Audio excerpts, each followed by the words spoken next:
Hello, good morning, everybody. Welcome to Sunrise Daily today, and happy holiday, happy Easter to you all. I'm Chamberlain, also. As you can see, I have a guest for you. That's my guest for you for Easter Monday. Chamberlain, so live in Lagos. How many years ago now? It's been a long time, I tell you. Anyway. It's been a while. I'm Makinde. Welcome to the show. Well, he doesn't know, but let me tell you, it's 29 degrees, in Lagos. Okay. And he may also not know that it's April 6th. I'm telling you. And thankfully, the road is pretty light. Oh, yes. No stop and no search. traffic day. No stop and search. No stop and search, and thanks to the holiday. Thanks to the holiday? Yeah. Well, usually... Almost had my heart in my mouth. Why? Because too much speed? You know the signature of Lagos. If you miss your turn, if you miscalculate, you could spend hours. And time is money, and time is spent. Unfortunately, the culture of broadcasting doesn't allow you to come late. Even when you leave as early as possible, you witness that several times. Anything happens on Lagos roads. Anything can happen. At 10 o'clock, you can't say you are in traffic and you're going to read the news at 10, and 5 minutes after you say, welcome, it's 5 minutes past 10. I'll be disastrous. That will be the day. It's not done, but thankfully, that is that. But, I don't know. People still continue to have, issues with the police.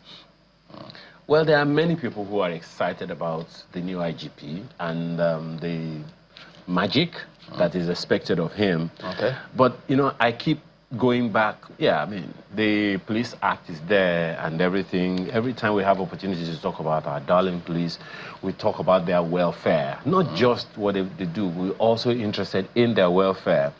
But it would seem like some of our friends, our fellow compatriots in the police, some of them are just not hearing it. Some of you may have seen that viral video of the police searching a young man somewhere around Satellite Town. And in Lagos, right? In Lagos, yes, here in Lagos. And it got the attention of everyone. The video became viral, and the IGP has ordered them to return to... Report to Abuja. Report to Abuja. For disciplinary... Not even for investigation, for disciplinary action. And it still begs the question, is it that the police is not getting good enough welfare in Lagos? Not elsewhere, in Lagos. Everyone knows that the Lagos State government seems to be a little more interested in the welfare of its police because they have this security fund, that, they have put aside, and a number of other things like that. So one wonders what exactly is happening. I'm just hoping that at least let our fellow compatriots get the message. We're not in 1950 anymore. It will take a while for them to get that message. Probably, if the IGP makes example of this lot, who knows? I think it will begin to sink in, because it's almost like as though it's in their, I hate to say this, DNA. I say, well, but we hope it's not. We hope they'll have some, shock in the arm.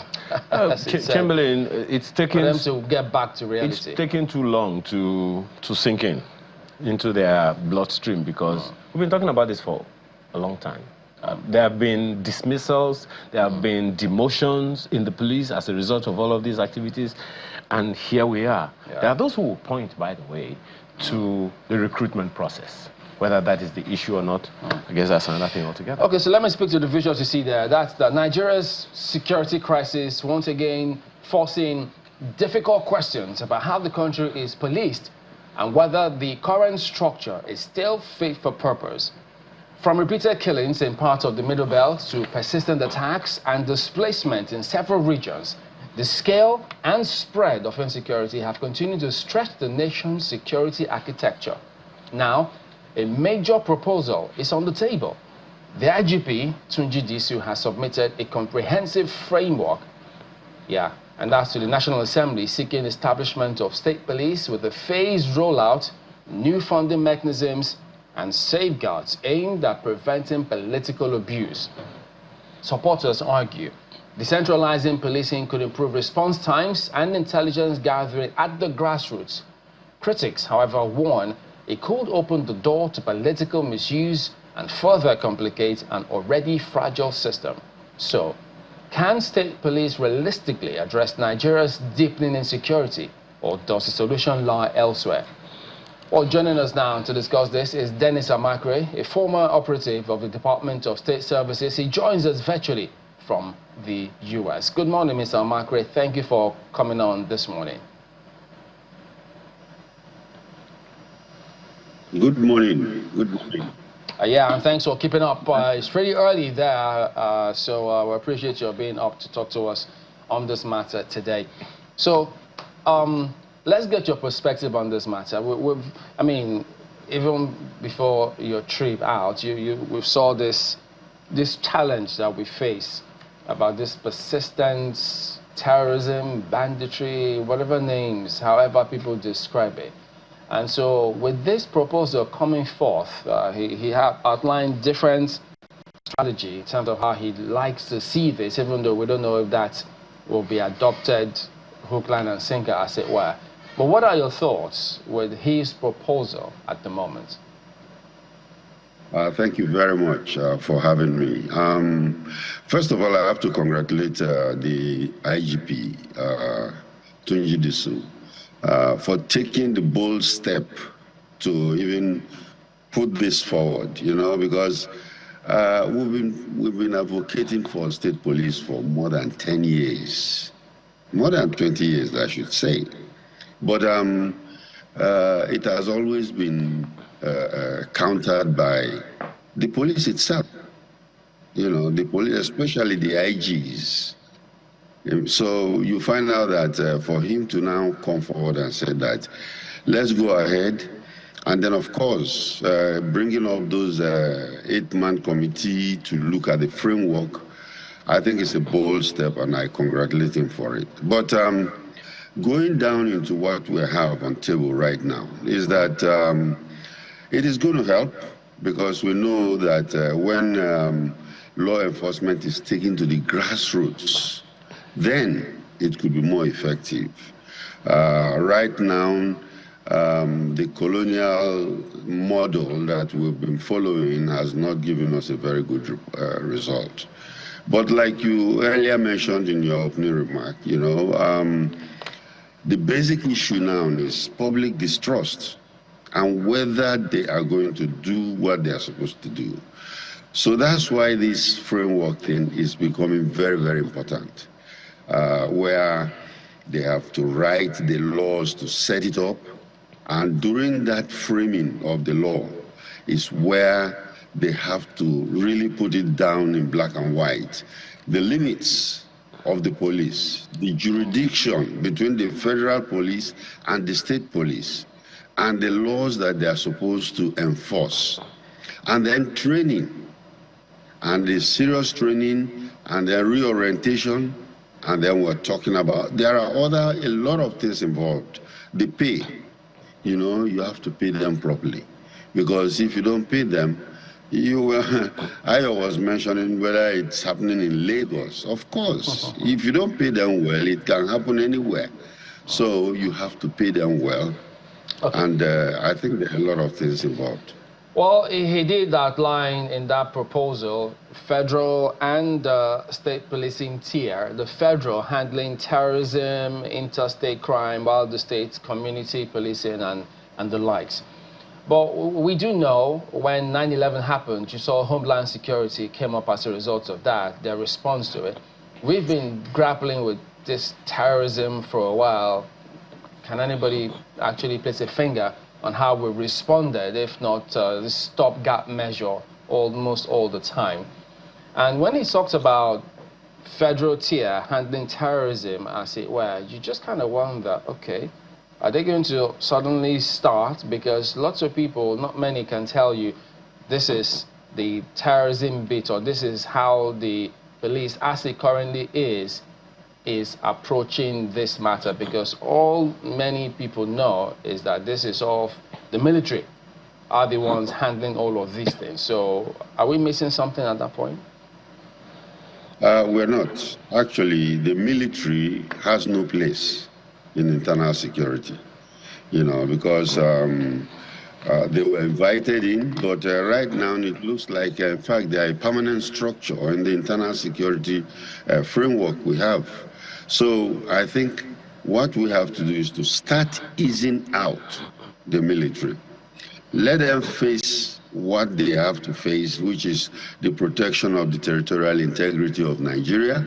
And then, of course, remember that terrorism, kidnapping, murder, all those things are under the purview of state police. The only difference is that they have to be trained for it. They have to be trained for it. I'll give you an example.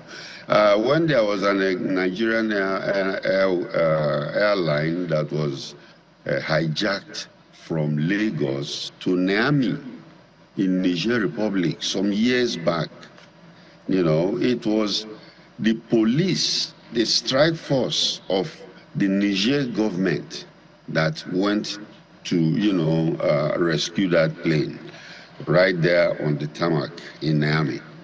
So it is the training. Even here in the United States, you find out that terrorism, all those kind of things is police, but when it expands in cross-border situations or armed insurrections, then the FBI will be called in. And that's where we have, I think, the hands-off protocol will be embedded in that framework, whereby when the state police is handling something and they find out that the jurisdiction has expanded, then they have to call in the federal to take over. So the jurisdiction is very, very important between the two. You know, Mr. Makri, I'm looking at the Police Service Commission guidelines on appointment, promotion, and discipline in the Nigeria Police, the 2018 edition, and I'm looking at the recruitment qualification for constables. And that seems, correct me if I'm wrong, to be the lowest level of recruitment. And what I'm seeing here is that the entry qualification is as basic as to possess O-level certificate or its equivalent with at least 5 credits, including English language and maths in not more than 2 sittings. There are those who would wonder whether that is not that the recruitment bar being set so low isn't an issue on its own. The example we started with, Chamberlain and I, of what happened, you know, a satellite town is not just it's just an example of several such experiences that Nigerians have had all across the nation, which inform the NSAS movement and all those things. Is there a problem here that we need to address? Because perhaps the problem of the police, be it federal or state when it comes on board, will start from the recruitment point. You're very correct. That's a starting point, actually. Now, for the state police, the Inspector General have proposed that 60% of the present police corps will be transferred to start the state police. Well, they have to do that because right now we don't have people on ground. It happened when the NSO was formed in Nigeria. You know, when the NSO was formed, they transferred people from the E department of the police to start the NSO, Nigerian Security Organization.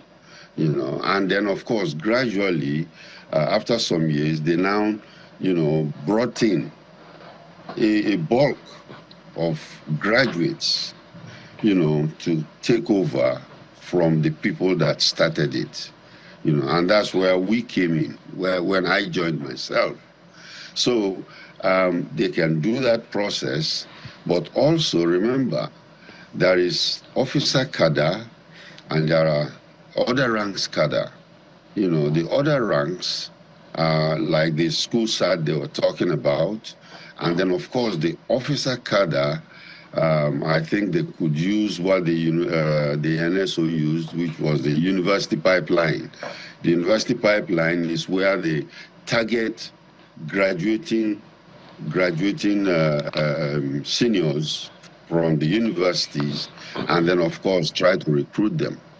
Now, recruitment will be good, and things could change if they are well paid, you know, they are well catered for, and this will involve a lot of funds. And of course, we'll talk about funds maybe later.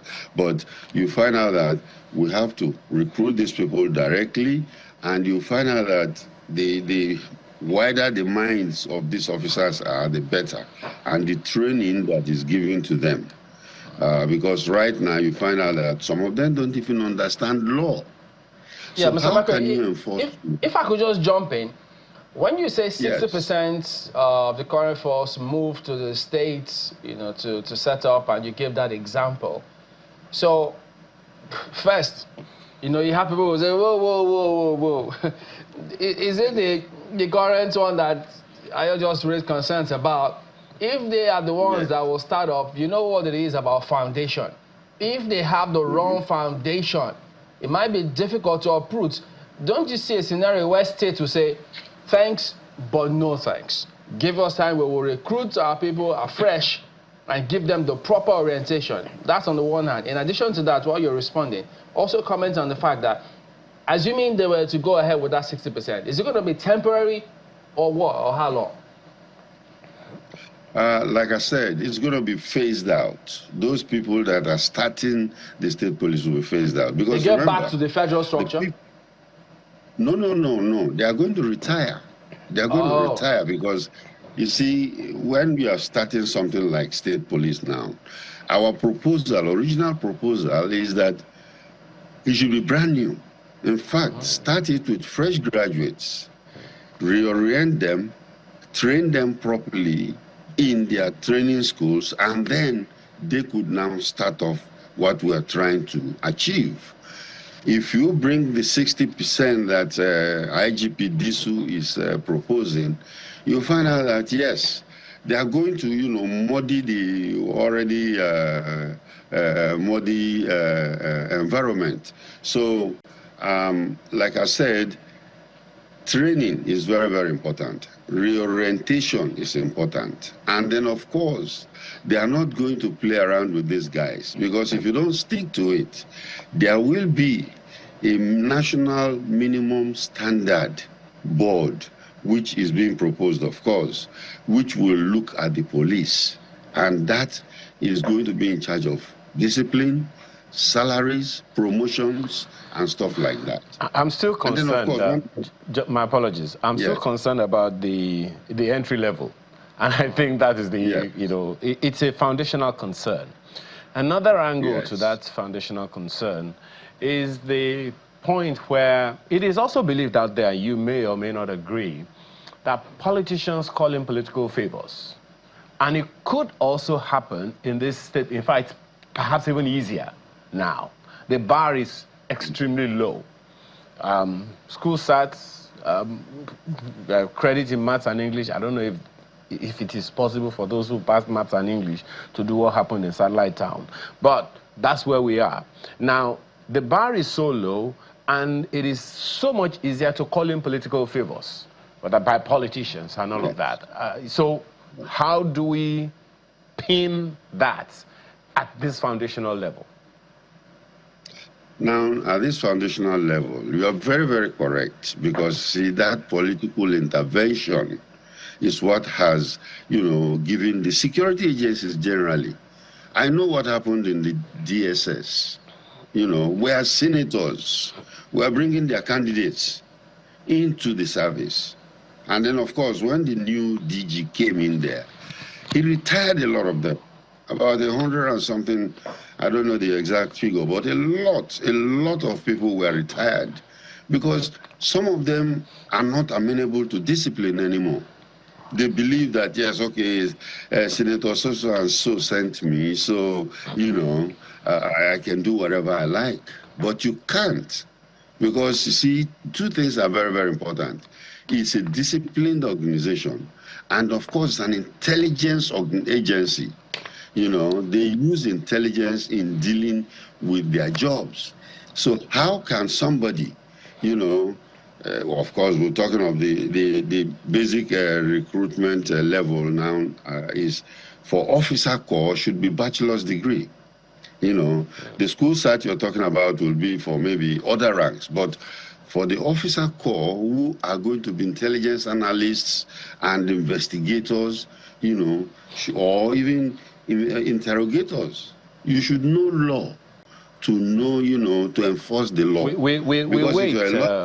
agent, Makri, we wait for how that is going to be implemented because, as you know, it's a historical problem. So dealing with it will take a lot of caution. How do you think we can contextualize or deal with the interstate element that will come in from time to time? When the police in this state and the police in that state, for instance, the police in the south having to interface with the police in the north-central region and all of those things. I mean, the states that border themselves. I mean, how do you see those conversations being dealt with? Yeah, I think that's why we are, they should inculcate that hands-off protocol. It's called the hands-off protocol, whereby if, of course, they are investigating a kidnap case, somebody was kidnapped in Port Harcourt, then, of course, the people that are calling or the people that kidnapped the person are in Enugu State, for instance, And, of course, there should be a protocol where they will inform Enugu State that, see, we are dealing with a case here, but we discover that those criminals are in your state, And then, of course, the federal police will come into play, So these are things that, because this period of framing the framework, is very, very critical. And this is where they have to put it in. The state assemblies, I think, should even start their work now. Okay. They should not still on that, Mr. Makri, we're very short on time now. There is something that, well, for those who watch films, and I think a number of people have also considered it, that cross-border crimes, whether interstate or whatever crimes, will probably be much easier dealt with data, digitized equipment and facilities and all. Still at the recruitment level and now in operational phases, how do you see that playing out?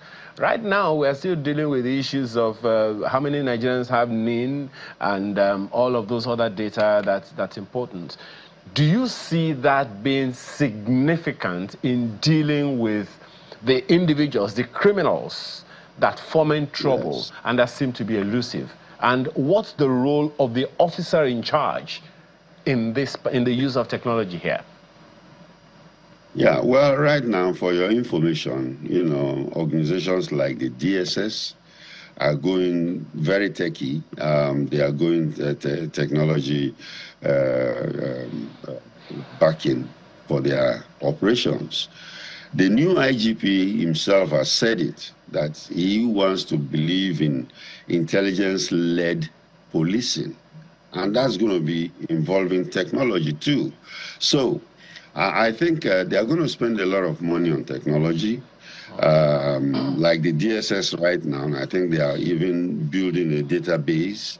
The police should also do that so that we start having a database of criminals. And then, of course, forensics is very, very important, whereby, the mode of investigations are going to change because it's not harassing somebody then starting to go and look for evidence to prosecute him. You get your forensics all done up and then, of course, get everything computerized and collect your data, do your analysis before you go and present an arrest warrant to somebody. And I think that's a new way of looking at it. And I think the IGP, I think, is ready, set for that. All right, Mr. Dennis Amakwe, former DSS operative, thank you for your time this morning. Thank you for having me. Well, back in just a moment, we'll turn our attention to some political developments. Stay with us. We will be right back. Welcome back. The African Democratic Congress is facing a defining moment, one that could shape not just its internal stability, but its credibility as a viable opposition platform ahead of 2027. With INEC now refusing to recognize any faction of the party pending a court decision, the ADC finds itself in a difficult bind, unable to move forward decisively on key processes, including its planned convention. And that raises critical questions. How does a party organize, build, structure, and prepare for a presidential race when its leadership itself is under dispute? Can the ADC still present a unified front and produce a credible presidential candidate? Or will these internal battles weaken its chances before the contest even begins?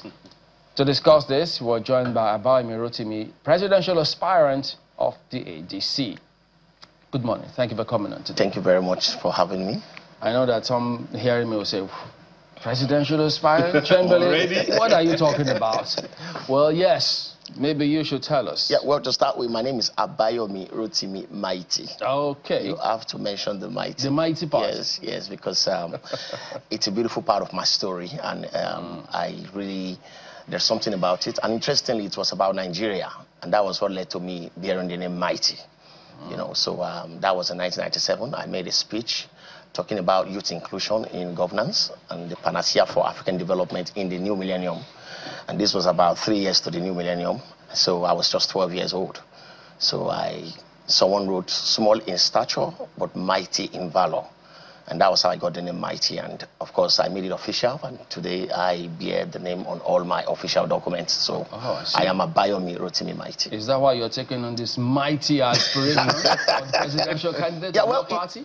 Interestingly, I've always known that I would be president of Nigeria since when I was 11 years old. Oh. So it's an intentional thing for me. And it's just a shame that we are in a country where young people are being seen as just being assistants to so-called politicians, because I don't like to call them politicians. But so, aren't you... I am a politician. But not... I'm not a politician, you know, so I call them politicians because majority of them do not even have anything to offer to the society other than to just play on politics and use the opportunity to get from politics to become successful in whatever they want to do. None of them can actually stand financially well without politics. People like us have made a lot of money outside politics. We survived outside politics. And my own understanding of who a politician is somebody who actually is a success in a chosen career. And based on the experiences he has gathered from his career, he now wants to play politics and, of course, make impact from the aspect of his career. And that's why you need different persons from different angles. And that's why you need different people. So in the National Assembly, for instance, you see medical doctors who are coming from, you know, their medical experience. So you expect a senator who was a medical doctor to write bills that can strengthen the health sector of the country. You see a banker, a former banker who is now a senator, to come up with policies that can strengthen the banking sector. So it's not just one person. And you see a president who seems to understand how to take advantage of all the people who are actually experts in various fields to now come up with policy briefs and policies, you know, formulation that can actually help the society. But what do we have today? We have people who are more of political strategists than, for instance, the outgoing president there now is more of a political strategist and not of...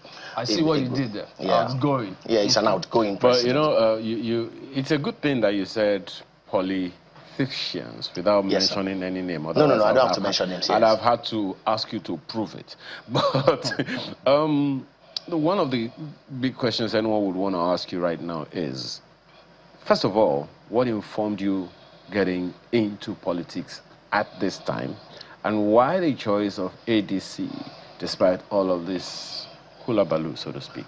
Yeah, well, I watched a movie titled Sarafina when I was 11 years old. And it talked about freedom for Africa. I'm a Pan-African anyways. I am very proud to say that I am a Pan-African. And based on that, I now realized that that was where I got my inspiration from. That if we can only get leaders who actually care for the people, then we'll be able to bring a lot of change, you know, in the society. So, and over the years, I have held some leadership positions, and I have seen how just one decision from me affect people's lives. And even now, I'm a leader in my family, and I'm able to see how just one decision from me can shape the lives of people. So I said to myself, if I become president of Nigeria with the kind of mindset I have and this skill set that I've been able to build over the years, I should be able to, bring transformation to the country. And my own understanding of who should become a president is very simple. You must be very much in tune with your ability to recognize people that have capacity. You don't have to necessarily have all the capacity to solve all the problems. You just must have what I call the power of cognition. Very sharp intuition, very sound instinct, and the power of cognition to be able to know who can actually. Your job as president is to put round pegs in the round hole and monitor and ensure that the right things are being done without you having any interest. And for me, I think the first thing I bring to the table is the heart. That's number one. I have this heart for, I don't even want anything from anything. I just want legacy. I want my name to be talked about in the right way. So that's the first aspect. However, I had always hoped that we would be able to put ourselves together, Nigerian youth, and of course all the opposition here and there. I belong to the school of thought that nothing is absolutely bad and nothing is absolutely good. So as much as we can say, oh, this is bad, it may not actually be absolutely bad. So I still believe that we can still work with the lesser evil of the Nigerian political class who have failed this country immensely, including some big shots in the ADC.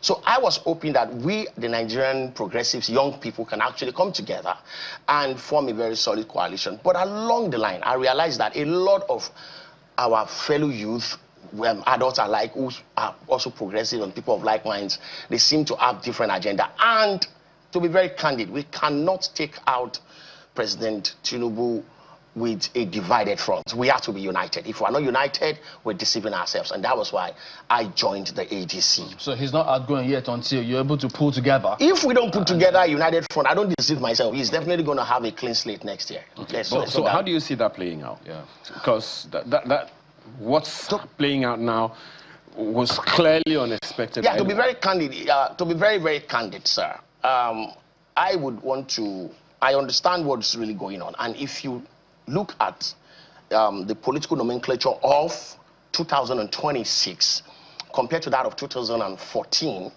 in build up to 2015 election, President Goodluck Jonathan was a he's a Democrat to the core. He didn't care about what the opposition were doing. He just focused more on talking about his own programs. But I guess the opposition were very, very volatile in their programs, and they really took advantage of the fact that the presidency at the time do not understand how to play around propaganda and media strategy and what have you.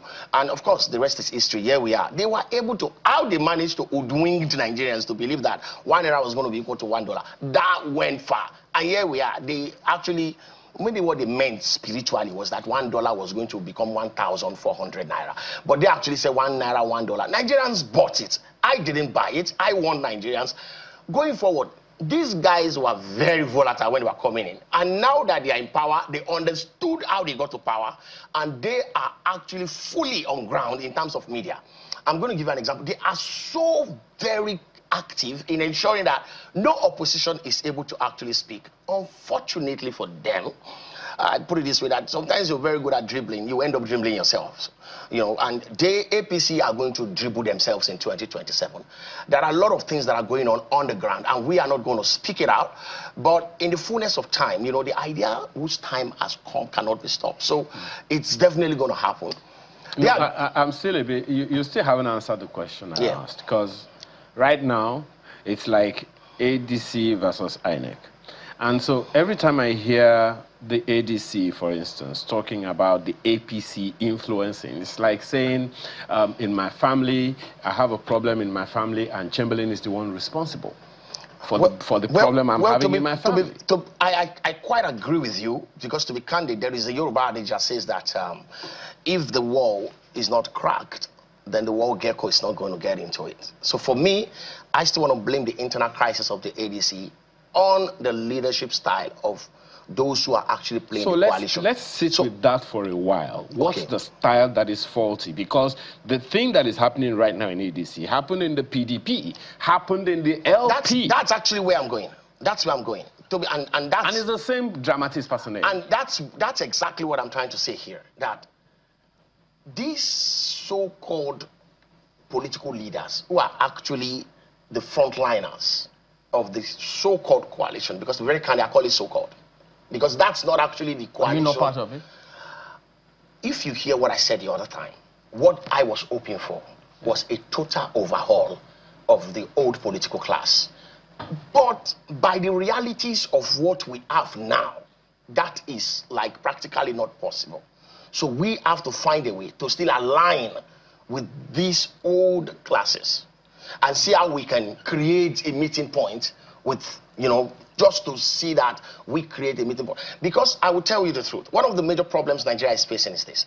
When APC was formed in 2013-14, there was no clear vision, and that was why a lot of them are fighting each other right now. Governor Shola is no more in the APC. Rotimi Amechi is no more in the APC. Atiku Abubakar is no more in the APC. He's been to PDP and now he's in the ADC. So what does that mean? What happened in 2014? Does that mean that they didn't have a clear picture of what they actually wanted? What happened to the bond they shared at the time? And I see that playing out in the ADC as well too. There's no coercion. Let's tell ourselves the truth. So myself, it's a sad reality for Nigerian young people, especially those in my own generation. We've seen this corruption, terrible governance play out over the years, right from when I was in my early 20s. And here I am in my early 40s, and we are still not well positioned in anywhere around the corridors of power to be able to actually lend our own voices or our hand in transforming the country, except for if we're ready to lick asses or clean boots of people, which I, for one, will never do. So those are the people who you say are the politicians that have failed this country, and they are in ADC, all the right? Politicians, all the politicians in APC, PDP, ADC, they are failed Nigerians. Oh, you think I'm going to come here and start speaking well of people because we belong to the same political party? I am loyal to Nigerian people, not to politicians who have messed up this country. The only politician in ADC I have so much respect for, the only politician, two of them, is Nasir El-Rufai and Rotimi Amechi. Those are the two politicians that apologize to Nigerians, that we made a lot of mistakes. We are sorry, Nigerians, for selling APC to you people. But other politicians, they are coming and trying to post like they are only and all that. No, but Nasir El-Rufai apologized to Nigerians. Rotimi Amechi apologized to Nigerians. And is it because they want something from Nigerians now? Well, exactly. Well, we might have to also look at it from that angle. And that's why, for me, I'm still looking at them from a very, from my own binoculars of, okay, what really is the problem or what's the issue? Or could this also be a coalition to also grab power and still repeat the same circle of not giving the people the dividends of democracy? For you, how do you plan to navigate or swim that political water that has all of these people in? Because when people look at the optics, the visuals, what they see are these persons who you talked about. Absolutely. Atiku, They have not even mentioned my name before. So there you go. It's so laughable. When I declared for presidency, and I've been making so much noise all over the place, they didn't even mention my name. Anytime ADC is talking, they don't even recognize me as a presidential aspirant. It's quite exciting. But, there is a principle. I call it the principle of sokere fakere. It's like the principle of slow motion. I'm not bothered about whether they recognize me or not, but the Gen Zs recognize me. Nigerian youth recognize me. The streets recognize me. I have been a canvasser, at the national level. I go round Nigeria, and I've done that for about 3 elections. So I have people on ground all over the country who believe in a very good country. And I'm this type of person that no matter how sound your ideas are, if I find out that something about your leadership is very sketchy, I am very quick to call your attention to that. Okay, let's talk about nation building, because yes, the process you're talking about right now, yes, sir, is a process of getting the job. Let's look at the job, right? The ADC is, for me, the way I describe political parties, they are recruitment agencies. Very correct. They are employment recruitment agencies for Nigerians. Very correct, to employ people to do jobs for them. Every time we talk about national development, we talk about states. We talk about Nigeria, we talk about the federal government, and everyone wants to be president. But we aren't looking at the states. We aren't looking at the potential that each state has. We aren't looking at the potential that each region has, that if we are able to galvanize them, this is the direction they would go. What's your own thinking as a president of Nigeria? What's your own thinking about how that galvanization can happen, bearing in mind that you will have different political ideologies from other people in the other states? Yeah, well, to start with, sir, there is no political ideology amongst all these politicians other than to just get to power and plan for a second term. And for those who manage to get a second term, plan for a successor. It's so sickening.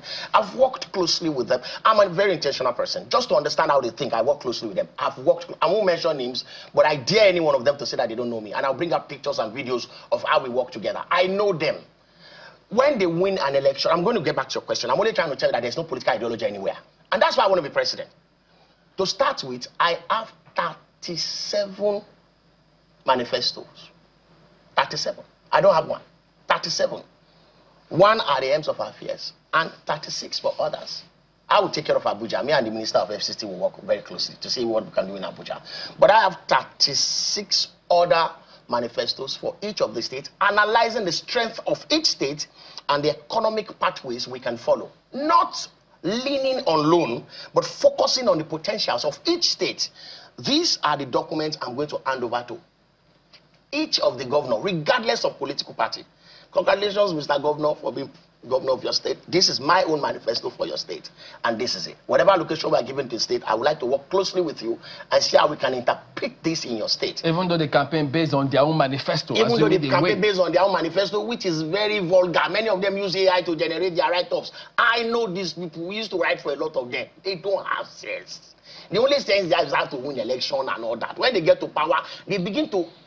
I was talking to an APC guy in Abuja last week when I was coming back to Lagos, and he told me to my face that if loyalty comes before competence, and I said no, it has to be both. It has to be competence first before loyalty. He said no, loyalty comes. So this is a country where you are only appointed because they see you as being loyal. You don't have to have sense. So I put it this way: in a society where nonsense makes sense, to have sense is nonsense. And that's exactly what is going on in Nigeria. So for me, and that's why I am wanting to be president. I will tell you, Nigerian president is very strong. Constitutionally speaking, Nigerian constitution empowers the president so much. So the president has a lot of influence on the state governors. Look at our outgoing president, Bola Ahmed Tinubu. You know, look at how he's using his influence to get all the governors to leave all their parties and join APC. That's a strong influence. I'm not going to use that, my influence as president, to bring them to my party. I don't want you in my party. Focus on what you plan for the people. But I also have a blueprint for your state. So can we please work together and see how we can make this work? And that's exactly, we need a president like that. That's going to set the pathway for development. A solid structure. And this structure, and that's the problem. A lot of them have their own personal agenda. But we don't have a skeletal, solid structure that has a structure. You cannot destroy institution. So if you institutionalize development, whoever becomes president after you would not have a choice but to go by the institution. This question. And that's exactly what I will do as president. That's why I want to be president. So that we can set a pathway for development for the country and let people see clearly that I'm not interested in a second term. I'm not interested in anything. I just want to develop the country. If you are good enough, the people will want you again. And when you're done, whoever you recommend, based on your own close observation of all the people that have worked closely with you, you will ask, oh, this person seems to be very good. And I think that is where the problem is. So for me, I want to be president to be able to set a pathway for development for each of the states. I've already written it. I have 36 for 36 states and the 37th one for the FCT. I have, based on the information put out by the former DG of the Budget Office, Yes, Ben Akabweze, the federal government alone has more than 1,500 ministries, departments, agencies, and corporations. Yes, sir. As president, you have to employ people to head them. You have to employ boards, members of the boards of those people. Yes, sir. And unfortunately, you have to pay political favors. Yes, sir. So That's speaking to the part where you say, I don't want anything from anybody. Well, sir, let me answer this. The emergence of an office will determine the flow of that office. I'll take it again. It's very strategic. What I said is very strategic. The emergence of an office will determine the flow of that office. And that's one of the major reasons why I am technically also very weary about even becoming president with the so-called coalition. Because even if you become president with these sharks, it's going to be so difficult for you to come up with very nice. They will deal with you with the National Assembly and throw you out. We all know the best governor in the history of Lagos State, now you say it, is Ambode. But look at how he was disgracefully removed in primaries. Not Jakonde. No, Jakonde, those are pace setters. But Ambode, I'm talking of in recent times, between 1999 and... But they threw him out in primaries like he's a nobody. And if you hear the issues, they are personal issues. So the emergence of an officer, that's why for me, the real revolution that will bring about transformation of this country is actually the one that actually the people are involved. To be very candid, what we have on ground here, including all the political calculation that we have, and then when we still enter, battle will still deal. Because some of these people will not trust each other. That's just the truth. Even within the ADC. So who do you want to trust? Who do you want to trust? Mention their names now. Me, I won't mention names because you are the journalists. But they know themselves. We don't trust it. I don't trust them, but we don't have a choice but to be part of the process. Will I be wanting to be president outside political party? And so I also, and that's why I'm using this opportunity to speak to my big brother, Amoyele Sowore. He should try to see reason with what I'm also doing. And join us. He should come and join us. Imagine him joining me also in the ADC and all of us coming together to form a coalition. Some of us know that we are good people. Amongst ourselves, we deal with people are thieves. Forget that thing. But let us work together and get inside. Then we can monitor each other and watch each other's back and ensure that we do the right things. But you still haven't answered that question. What's the question, sir? This one. About 1,000. Okay, about 1,000. Look, see, sir. That's why I said the emergence. When I become president, I use the word the emergence. When I become president, a lot of these ministries are not needed. Me, Abayomi Rotimi Mighty, a lot of these ministries are not needed. A lot of overheads will be scrapped. Me, I'm saying it right now. So they should do everything possible to stop me from being president. But whenever I become president, a lot of these ministries will be scrapped. That does not mean people will lose their jobs. There's a way to create, opportunities and redirect energy. Energy cannot be destroyed, but it can be recreated and redirected. I'm not going to pay overhead. I'm not going to have minister and minister of state. Who does that? Does it even make any sense? Minister of state. Both of them collect billions every year. But the law requires you have that spread. Which law? We will work on all those laws. There are laws that are written by people just to favor themselves. Some of these laws are there, draconian laws, written just to favor a few persons. And these are issues that we have to look at. So between you and I, truth be told, I actually felt that we will be able to put ourselves together, in 2027 and win massively. And that's why if you look at American democracy, the president focused more on winning the Congress. Because without the Congress, you are unable to make policy change and all that. So I'm also of that opinion that we have to focus on ensuring that we also win massively at the National Assembly level, where we can now begin to look at areas of the aspect of the constitution that we can change to ensure that we serve the people properly. So these are things that we are going to look into when I am president. So definitely I'm not going to subscribe to all these 1,500 ministries. I've heard people say that Peter Obi is of the opinion that, well, he doesn't see them giving him the ticket just like that. Yes. While some other people have said, well, if he doesn't get that ticket, that means they should kiss his support goodbye. They won't give his support to the party. Okay. Others say, well, Atiku looks hell-bent on getting the ticket no matter what. Okay. Where do you fit in? Yeah, well, for me, the person I actually want to get to, the person I wish gets the ticket is Abayomi Rotimi Mighty, and that's me. But whoever gets the ticket, other than me, if Rotimi Amici gets the ticket, or Peter Obi gets the ticket, or Atiku gets the ticket, or myself, whoever gets the ticket, for me, I think we should focus more on how do we put out a united front to take out these people. Then secondly, how do we now create a very solid democratic structure to ensure that whoever emerges as president do not repeat the same mistake of, accruing everything to himself or getting outside the development plan or outside the promises we make to the people. Nigerians are suffering from three levels of poverty. Poverty of the pocket, poverty of the mind, and poverty of hope. Now, no matter how well you sound, people just they just look at you and say you're lying, and that's poverty of hope. Because a lot of people have come to blow grammar, and at the end of the day, nothing happens. Look at our interesting international president that has earned himself all manner of names and appellations from everywhere. I wish him well in his next election. Anyways, who has made so much noise about power when he's president. Now he's president. The first thing I felt when he became president was that power would become history. What has happened to power?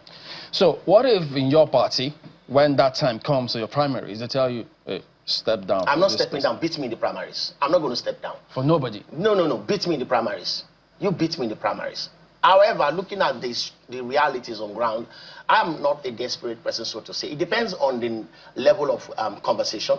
One thing is sure, I'm not someone that is, I don't want anything. I'm going to fix my generation. Sir, look straight into my eyes, and I'm looking straight to you. I'm telling you this right now, on national television. I, Abayomi Mighty, will fix my generation. I'm 41 years old. No matter how much they mess up this generation, my generation, we will fix this generation. All right, we got to go, but quickly. You give the impression that the ADC, as the opposition, they're not that structured, they're not united to pull that together. Is that the point you're making? That's not the point I'm making. There are a lot of crises. Some of these crises are actually, you know, self-inflicted. However, the leaders, so-called leaders, because without results, we have to sort this out in the next 72 hours. Otherwise, we are out. So they have to know what they are doing. Call these people, talk to them. I don't know why this man, I won't mention his name, do you think keep having problem with people. Call him, sort these things out, talk to these leaders, and sort them out. You cannot belittle people and you expect them to still want to work with you. Who can that be? Would that be former vice president? Well, I don't know. The names are out there. Well, it's about Abayomi Mighty, as you heard him. He's a presidential aspirant of the ADC. He says no matter what happens, he's not stepping down for anybody. And then they want to see how they could salvage the country, as you say. Thank you, and all the best to you. Thank you so much. Well, there you go. That wraps it up today on the program. We do thank you all for watching. And happy Easter to you all. I'm Chamberlain, so goodbye. And I'm Ayo. Makinde, what he said sounds like no grief for anybody. Have a wonderful rest of this holiday season.